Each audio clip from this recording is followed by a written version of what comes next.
बीरबल की खिचड़ी। दिल्ली की सर्दी भरी रात थी।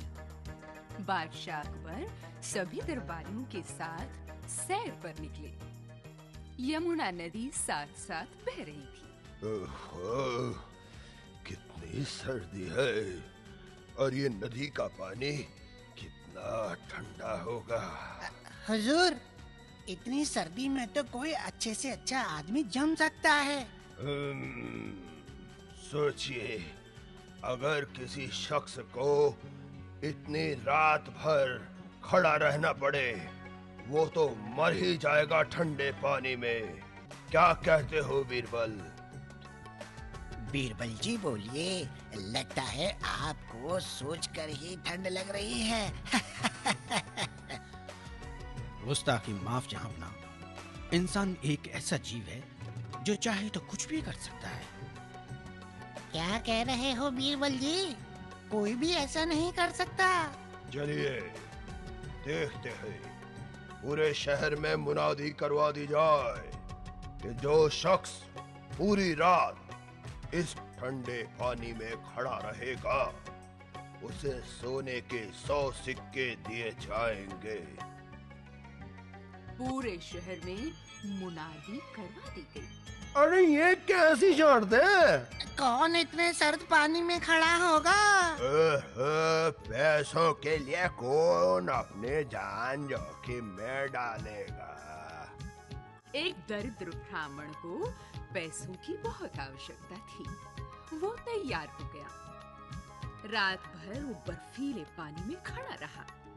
उस पर नजर रखने के लिए 24 घंटे सिपाही तैनात कर दिए गए। पूरी रात वो ब्राह्मण पानी में खड़ा ठिठुरता रहा। अगले दिन, शहंशाह, ये ब्राह्मण पूरी रात ठंड में खड़ा रहा है। अब ये अपना इनाम मांग रहा है। हम तुम्हारी सहने की ताकत से बहुत खुश हुए, पर ये बताओ कि इतने सर्द पानी में पूरी रात खड़े होने की ताकत तुम्हें किसने दी? प्रभु, सारी रात मुझे पानी में खड़े होने की शक्ति दूर जलते एक दीपक ने दी। मैं उसी को देखता रहा। गुस्ताखी माफ जहांपना। तब तो जरूर इसे दीपक की गर्मी मिलती रही होगी। तब तो इसे इनाम नहीं मिलना चाहिए। बिल्कुल सही। बात आई गई हो गई और कुछ दिन बाद बीरबल ने कहा, जहांपना, मैं आज आपको एक खास दावत पर बुलाना चाहता हूँ। खिचड़ी की दावत। खिचड़ी की दावत। ये कोई खास खिचड़ी होगी। हम जरूर आएंगे। अगले दिन शाम बादशाह दरबारियों के साथ बीरबल के घर पहुंचे। आइए शहंशाह, स्वागत है। मेरी खिचड़ी बनने ही वाली होगी। पिछले 24 घंटे से बन रही है। देखिए।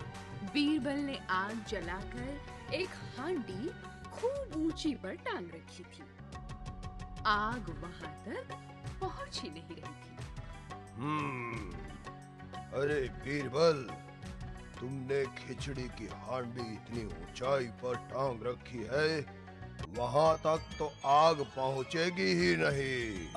पर जहांपना, जब दूर जलते दिए की गर्मी किसी को रात भर पानी में खड़ा रख सकती है, तो मेरी खिचड़ी जरूर पकेगी। बीरबल, मैं समझ गया। उस ब्राह्मण को उसका इनाम दे दिया जाए।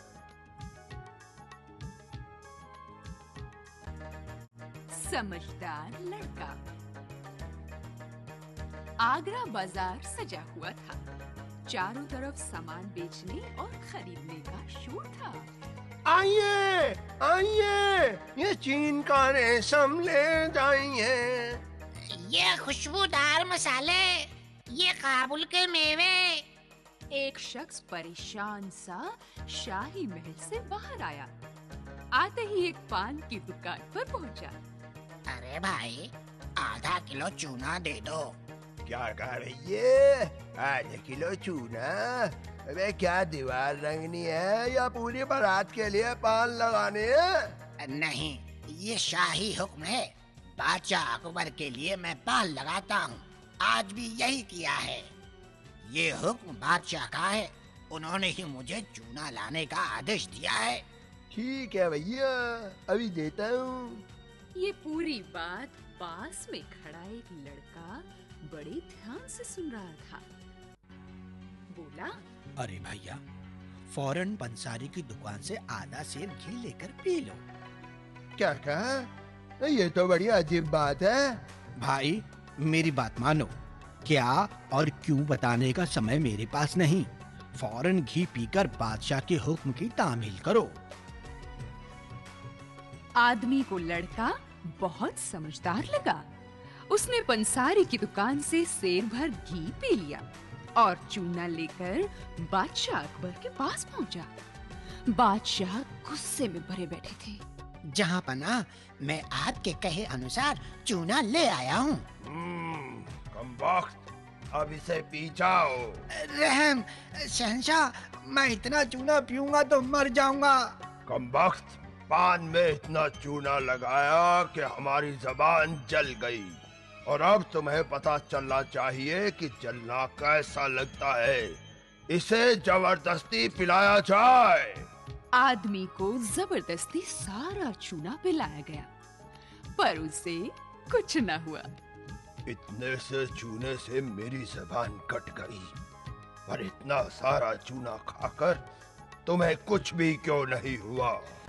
शहंशाह, जब मैं चूना लेने गया तो वहाँ एक आदमी खड़ा हुआ सारी बात सुन रहा था। मुझे उसी ने सेर भर घी पीने की सलाह दी। घी पीने की वजह से मुझे चूने का असर नहीं हुआ। उस लड़के को हमारे सामने पेश किया जाए। उसने जान लिया था कि हम क्या करने वाले हैं। वो कोई साधारण लड़का नहीं। ये लड़का महेश दास कोई और नहीं, बीरबल ही थे। आगे चलकर वे अकबर के नवरत्नों में से एक बने।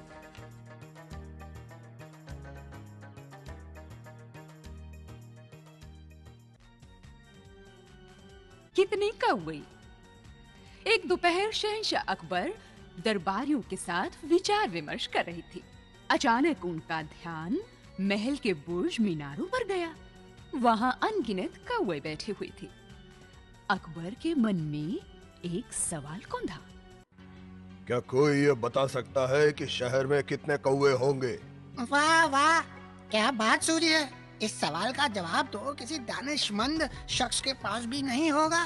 जहाँ पाना, इसे मालूम करने के लिए तो कुछ अक्लमंद लोगों को जिम्मेदारी दी जा सकती है। वे शहर के कोने कोने में जाकर कौवे गिने और वापस आकर आपको बताएं।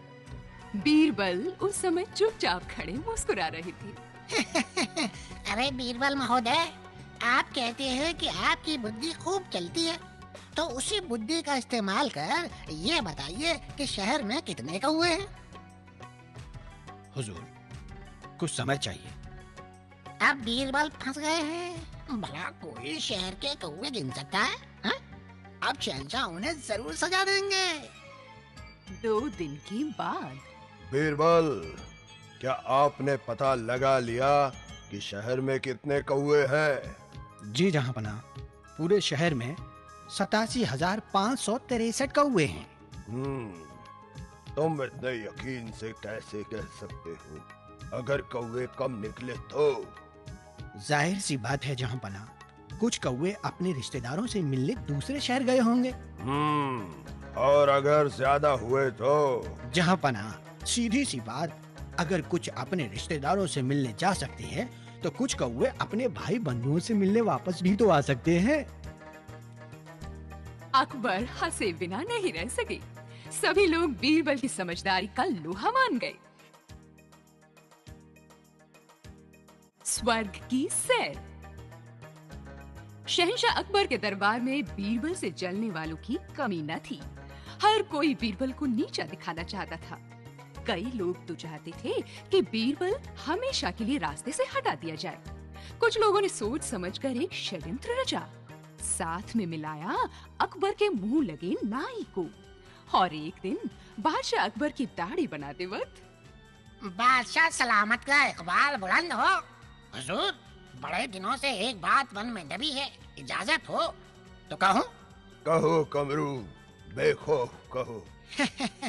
कल मेरे दादा हुजूर मेरे सपने में आए, बोले कमरू, आंगन के पेड़ के नीचे तुम्हारे लिए खजाना दबा है, ले लेना। क्या तुम्हें वो खजाना मिला? जी हुजूर। पर दादा जान ने और भी कुछ कहा। वो बोले बादशाह सलामत से कहना कि उनके पुरखे यहाँ जन्नत में यूं तो ठीक ठाक हैं, पर क्या? वो उगता जाते हैं वहाँ। उन्हें हंसाने वाला, उनको समझने वाला, उनका दिल बहलाने वाला कोई आदमी नहीं। या अल्लाह मदद! क्या हम अपने दहीन पुरखों के लिए कुछ भी नहीं कर सकते? जी मैंने भी दादा हुजूर से यही पूछा, तो उन्होंने कहा कि एक उपाय है। अगर किसी हुनरमंद और अक्लमंद आदमी को जलती चिता में बिठा दें तो वो जन्नत पहुंच जाएगा। थोड़े दिनों बाद उसे वापस भेज दिया जाएगा। हुजूर, मेरे ख्याल में बीरबल से ज्यादा अक्लमंद व होशियार पूरी सल्तनत में कोई नहीं है, तो उनसे ज्यादा इस काम के लिए कौन बेहतर होगा? बादशाह समझ गए कि ये जाल बीरबल के लिए बिछा था। जानना चाहते थे कि बीरबल इस षड्यंत्र से कैसे निपटेंगे। बादशाह को बीरबल की अक्ल पर पूरा भरोसा था। बीरबल को बुलाकर सारी बात बताई गई। बादशाह ने उन्हें जन्नत जाने का हुक्म भी सुना दिया। जहाँ पना, ये मेरे लिए इज्जत की बात होगी, पर मैं तैयारी के लिए कुछ वक्त चाहता हूँ। बीरबल ने अक्ल दौड़ाई। जहाँ चिता जलनी थी वहाँ रातों रात एक सुरंग तैयार करवा दी। जिस दिन उन्हें चिता में जलाया जा रहा था, धुएं का फायदा उठाकर वे सुरंग से होते हुए अपने घर पहुँच गए। कुछ दिन घर में छुपे रहे, दाढ़ी उगा ली, फिर एक दिन दरबार पहुँचे। कहो बीरबल, जन्नत की सैर कैसी रही? क्या तुम हमारे पुरखों से मिले? जहाँ पना, वो सब वहाँ बेहद खुश हैं। बस एक समस्या है, वहाँ कोई नाई नहीं है। देखिए मेरी दाढ़ी कितनी बढ़ गई है। आपके पुरखों ने एक नाई भेजने की तजवीज दी है। नाई को जन्नत भेजने की तैयारी की जाने लगी। जो गड्ढा उसने बीरबल के लिए खोदा, उसमें वो स्वयं गिर गया। असली कौन? राजा अकबर के दरबार में दूर कहीं से कुछ व्यापारी आए। आप लोगों का हमारे साम्राज्य में स्वागत है। अकबर का इकबाल बुलंद हो। हम जहाँ जहाँ गए हमने आपकी तारीफ ही सुनी है। हम बादशाह सलामत की खिदमत में कुछ तोहफे लाए हैं। व्यापारियों ने अकबर को ढेर सारे तोहफे भेंट किए। जहाँ पर आपकी प्रसिद्धि दूर दूर देशों में फैली हुई है। आपके नवरत्नों की प्रसिद्धि सभी जगह है। महाराज, हमारे राजा ने आपके लिए एक पहेली भेजी है। एक व्यापारी ने 2 फूल मालाएं निकाली। महाराज, ये हमारे राज्य की कला का उत्कृष्ट नमूना है। इनमें से एक असली है और एक नकली। हमें पूरी उम्मीद है कि शहंशाह की पार की नजर नकली फूलों को जरूर पहचान लेगी, वो भी बिना छुए। अकबर समझ गए व्यापारी उनकी बुद्धि की परीक्षा लेना चाहते थे। बस इतनी सी बात? ये छोटी सी समस्या तो हमारे बीरबल चुटकियों में सुलझा सकते हैं। बीरबल आगे आए, इधर उधर देखा। जहाँ पना, ये बताना कोई मुश्किल काम नहीं, अलबत्ता यहाँ रोशनी कम है। आपकी इजाजत हो तो इन मालाओं को बाहर ले चलें। व्यापारियों ने हामी भर दी। उन्हें पूरा यकीन था कि पारखी से पारखी व्यक्ति भी असलियत नहीं बता पाएगा।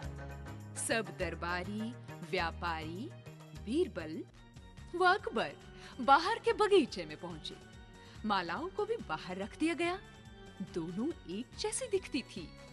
सबके मन में यही सवाल था कि बीरबल फैसला कैसे करेंगे। बीरबल चुपचाप खड़े उन फूल मालाओं को देख रहे थे, मानो किसी चीज का इंतजार कर रहे हूं। अचानक एक नन्ही मधुमक्खी उन मालाओं के पास आई और एक माला पर कुछ देर बैठकर चली गई। जहांपना, ये असली माला है। हम आपकी व आपके नवरत्नों की बुद्धि का लोहा मानते हैं। शाबाश बीरबल।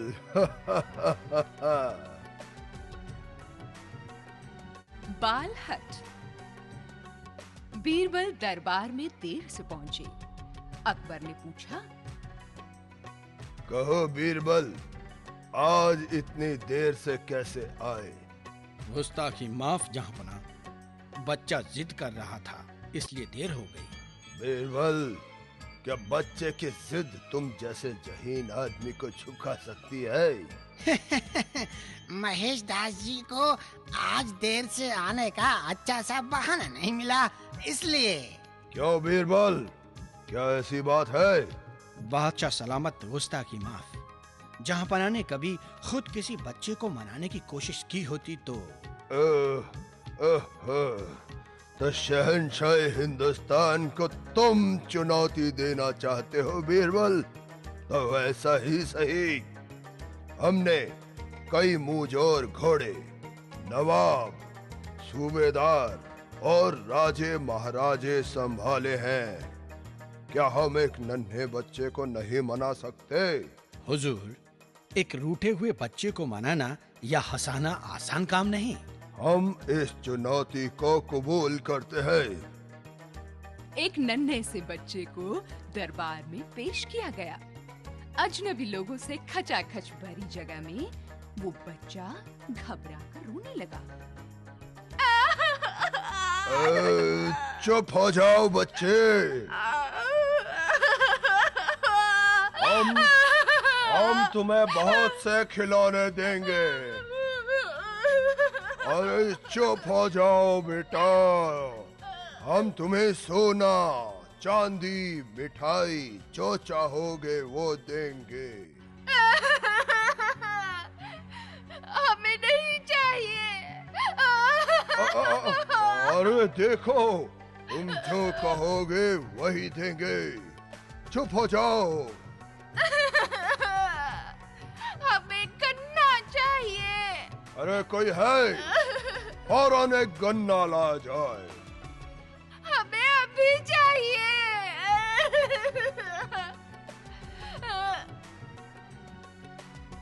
बच्चे के लिए गन्ना लाया गया। ये लो बेटा, अब खुदा के लिए रोना बंद करो। ये तो पूरा है। हमें छोटे छोटे टुकड़े चाहिए। जल्दी से इस गन्ने के टुकड़े करवा दिए जाए। ये तो बहुत छोटे हैं। हमें वापस पूरा गन्ना चाहिए। अरे तो हम दूसरा मंगा देंगे। नहीं, मुझे वही गन्ना चाहिए। कहिए जहांपना, अब क्या ख्याल है? बीरबल, मैं मानता हूँ बच्चे को मनाना किसी बादशाह के लिए भी आसान नहीं। वाकई बालहट को समझना हमारे बस की बात नहीं। जहांपना, बच्चे अपने दिल के बादशाह होते हैं। राजा का सपना। शहंशाह अकबर अपने दरबारियों के साथ बाग में सैर कर रही थी। मंद मंद बयार बह रही थी। फूल खिले हुए थे। शहंशाह को मजाक सूझा। काजी साहब, आप अक्सर कहते हैं कि सपनों की बहुत अहमियत होती है। जी जहांपना, सपने हमारी जिंदगी का आईना होते हैं और कुछ सपने हमारे आने वाले कल का निशान होते हैं। हर एक सपना कुछ न कुछ कहता है। तब तो हम अपने कल रात के सपने का मतलब जानना चाहेंगे।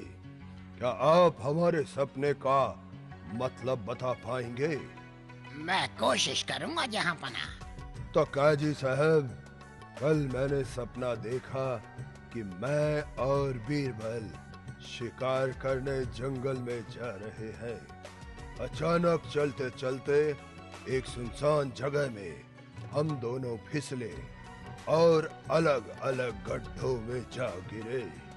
और फिर हमने देखा कि हमारे गड्ढे में शहद भरा है और बीरबल के गड्ढे में बदबूदार कीचड़। सारे दरबारी ठहाका लगाकर हंस पड़े। बीरबल भी मंद मंद मुस्कुरा रहे थे। दरबारी बीरबल को चिढ़ाने लगे।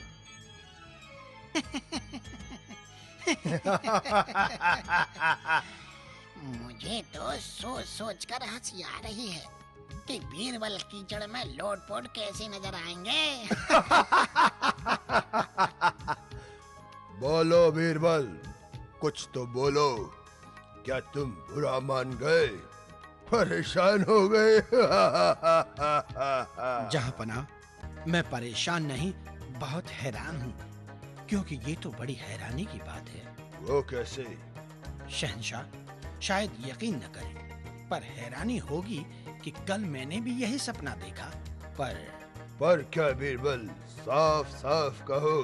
गुस्ताखी माफ जहाँपना, मैंने देखा कि हम लोग शिकार के लिए निकले, गड्ढे में गिरे, आप शहद में, मैं कीचड़ में। पर मैंने आगे भी देखा। कहो बीरबल, कहो। जी, मेरा सपना आपके सपने से कुछ लंबा चला। मैंने देखा कि हम गड्ढे से निकल आए हैं और आप मुझे और मैं आपको चाट रहा हूँ। दरबारियों की बोलती बंद हो गई, मगर अकबर अपनी हंसी नहीं रोक पाए। इसे कहते हैं हाजिर जवाबी।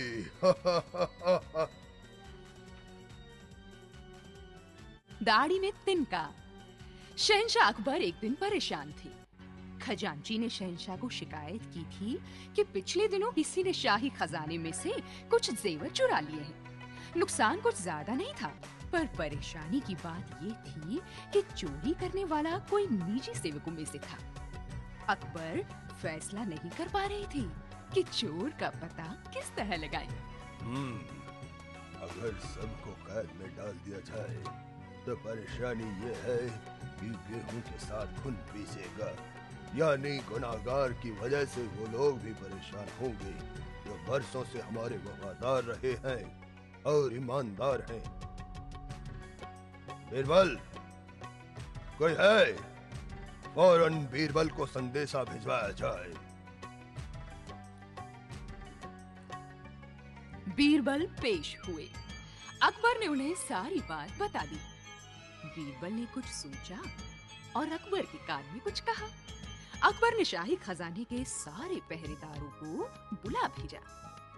आप लोग कई सालों से हमारी सल्तनत की अमानत की पहरेदारी कर रहे हैं, पर एक दुख भरी बात है कि खजाने में से कोई लगातार चोरी कर रहा है। आप लोगों को अपनी ईमानदारी की परीक्षा देनी होगी। हम तैयार हैं जहाँपना। हम तैयार हैं जहाँपना। तो कल एक साधु बाबा जो हिमालय से आए हैं आपकी परीक्षा लेंगे। कल सुबह आप शाही अस्तबल में पहुँचे। सुबह सवेरे सभी पहरेदार अस्तबल में पहुँचे। एक जटाधारी साधु महाराज और शहंशाह अकबर वहाँ पहले से ही मौजूद थे। महाराज, मैंने हिमालय पर घोर तपस्या कर ढेर सारी सिद्धियां हासिल की हैं। यहाँ चोर मौजूद है और मुझे उस चोर की गंध भी आ रही है। अब मैं सभी पहरेदारों को निर्देश दूंगा कि वो उस भूसे की कोठरी में जाएं। सभी पहरेदार बारी बारी से कोठरी में जाकर वापस आ गए। महाराज, क्या आप चोर को पकड़ पाए हैं? प्रभु, मैंने चोर पकड़ो मंत्र का इस्तेमाल इस भूसे की कोठरी पर किया हुआ था। जो भी चोर होगा उसकी दाढ़ी में भूसे का एक तिनका जरूर अटका होगा। तभी पहरेदारों की कतार में हलचल हुई। एक पहरेदार ने तेजी से अपनी दाढ़ी में उंगलियां फिराई। जहाँ बना यही है चोर। दिल में चोर था, तभी हाथ दाढ़ी पर गया। सिपाहियों, गिरफ्तार कर लो इस धोखेबाज को। बीरबल, तुम्हारा जवाब नहीं। सबने देखा नकली दाढ़ी मूंछ उतार कर बीरबल खड़े मुस्कुरा रही थी। सबसे मूर्ख कौन? राजा अकबर का दरबार लगा हुआ था। दूर दूर देश के व्यापारी, मुसाफिर और विद्वान हिंदुस्तान के शहंशाह के दरबार में आते जाते, तरह तरह के तोहफे लाते, अकबर की तारीफों के पुल बांधते। जहाँ अपना दूर अरब देश से एक घोड़ों का सौदागर दरबार में आने की इजाजत चाहता है। इजाजत है। सौदागर पेश हुआ। जहाँ पना आपका इकबाल बुलंद हो। मैं हिंदुस्तान के शहंशाह की खिदमत में बेशकीमती घोड़े लाया हूँ। ये अरब के घोड़े हैं, मैं आपको दिखाना चाहूँगा। बाहर मैदान में व्यापारी ने अपने घोड़े दिखाए। ऊंचे, शानदार, तेज तर्रार, खूबसूरत घोड़े अकबर को बहुत पसंद आए। सौदागर, हम तुम्हारे सभी घोड़े खरीदना चाहेंगे। मेरी खुशकिस्मती है जहाँ पना, मेरे पास इनको मिलाकर 500 घोड़े हैं। मैं इन सब का सिर्फ 10,000 दाम लूंगा। अकबर ने सोचा सौदा फायदे का होगा। फौरन इस सौदागर को 10,000 सिक्के दे दिए जाएं। बीरबल ये सब देख रहे थे। उन्हें सौदागर की सूरत और बातों से लग गया था कि वो बहुत बड़ा धोखेबाज है, पर सबके सामने उन्होंने कुछ नहीं कहा। कुछ दिन बाद अकबर और बीरबल अकेले बैठे थे। बीरबल, सोचो कि दुनिया का सबसे मूर्ख आदमी कैसा होगा। जहाँ पना आपके जैसा। क्या? जो किसी अजनबी को बिना जान पहचान के 10,000 अशरफी दे, उसे आप क्या कहेंगे? और अगर वो घोड़े लेकर आ गया तो जहाँ पना दुनिया के सबसे बड़े मूर्ख का खिताब मैं उसे दे दूंगा। अकबर को हंसी आ गई, साथ में उन्हें अपनी गलती का एहसास भी हुआ। सबसे सुंदर। जून की भीषण गर्मी का महीना था। अकबर सल्तनत किसी बहुत जरूरी काम का लेखा जोखा कर रही थी।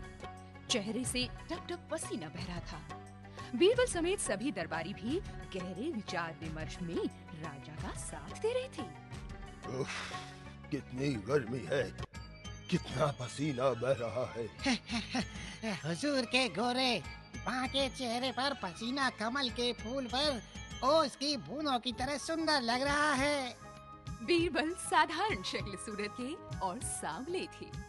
अकबर ने मजाक में कहा, तो काजी साहब, आप बीरबल के चेहरे को क्या कहेंगे? काजी मन ही मन बीरबल से जलता था। मन में सोचा, आज बीरबल की बेइज्जती का सही मौका हाथ आया है। जहाँ पना सुंदरता हर किसी को भाती है। दुनिया में सुंदर चीजों की ही कदर की जाती है। आप बीरबल को देखिए, गर्मी में भुने हुए बैंगन नजर आते हैं।